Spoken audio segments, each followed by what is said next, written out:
ファウルテリトリーの番組でその日本人投手について議論されていました。I want to ask you a baseball-y question, Kratz. I'm watching the game last night, and Oral Hershiser brought up how Yamamoto doesn't want the glove to just be set up in an area or a direction. He wants precision. So he said Will Smith will set up for him almost exactly where he wants it. Obviously, you don't want to set up too early if someone's on second and get location taken, but wanted to get your thoughts on that because they talked about it. I think they were hitting a break soon, and they did. That was the nasty buckler, the one that he looked at, that he located. Right before that, Hershiser's talking about how he wants like the precision spot. So I'm just curious how many guys were like that. And I know, I mean, you spent a little bit of time with the Rays. Their whole thing is, hey, we're just gonna set you up down the middle and let your stuff play around. But what do you think of the way that Yamamoto asks his catcher to give me the exact spot and I'm going to try and nail it? And obviously it's on a corner usually. I love it. I've argued about this since all the pitch framing metrics have come in.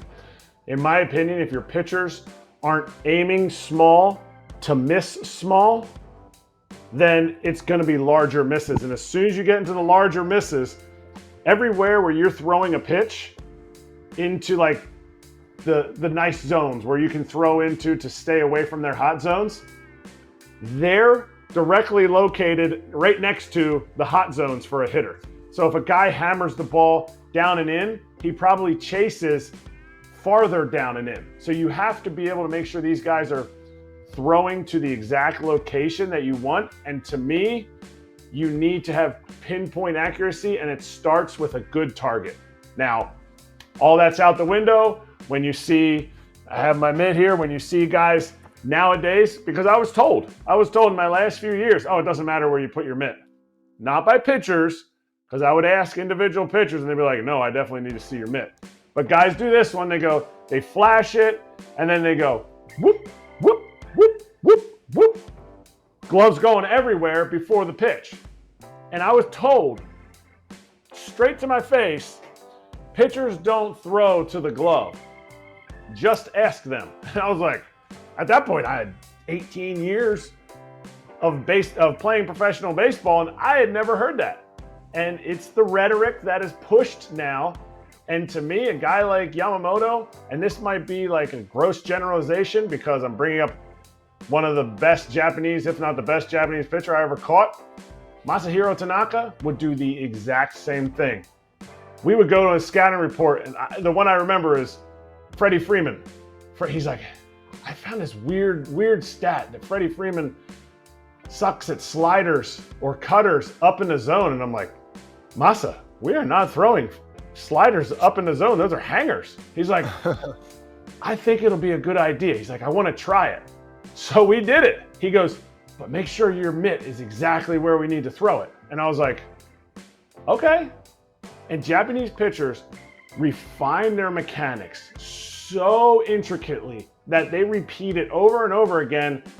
They can dot a gnat's behind anytime they want with the pitches that they want. And he went out that game and flummoxed, absolutely twisted Freddie Freeman's scouting report. He was just like, struck him out twice. He ended up hitting a dinger later in the game against Chad Green, but it wasn't Masa on the mound anymore.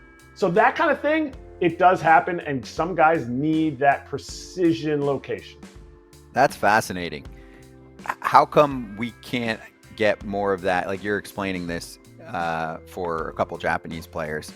How come that's not more of a normal thing? Like, do you think it's a Japanese pro baseball cultural thing that leads to this? Yeah. Very mechanical. Very mechanical. They don't have a Todd Father going, sometimes you just got to go out there and swing it, dog. Like, they're very balance oriented. Everything is mechanical. Everything is repeated from a young age. And I think their coaching coaches that more. I think here, strictly talking about pitching, guys are taught exactly what Eno just said. You ain't getting drafted unless you throw 96, 97 in the first round. Well, what kid's like, I'd love to be a 10th to 15th rounder. No, Every kid is chasing velocity. They hit their PR, they throw 91 miles an hour. They're like, I'm buying heavy balls and throwing them into a wall 10 feet in front of me. Here we go. Just absolutely iron out my mechanics perfectly so that I can put the ball exactly where I want it. There's not one pitching guru on Twitter, on Instagram that's putting videos out there of like, here's how you refine your mechanics. No, it's here's how you throw a ball without looking at it and watch the radar gun explode.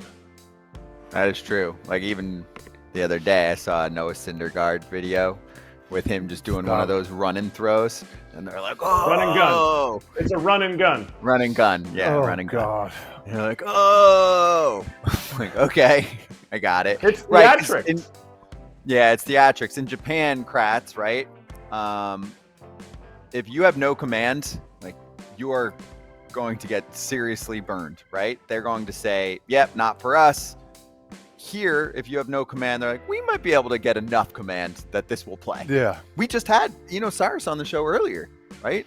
Some of those guys with their stuff plus numbers look fantastic, and their ERAs look poo-poo. The weight zone. This It's this interesting. right here, Yeah. this right here might change the game. The challenge system, if guys are able to truly command balls, might change the game because we're not going to get those calls wrong. We're going to be able to, as pitching coaches say, don't nibble. Don't nibble. We're going to be able to nibble. It's not just going to be your stuff versus my stuff. フォームの再現性と細かいコマンド力が武器となる日本人投手の精密なコントロールが注目されていますね。田中将大投手のフリーマン選手との対戦はとても印象的なエピソードでした。ロボット審判の導入では日本人投手にとても有利になりそうです。今後も素晴らしい活躍を期待しています。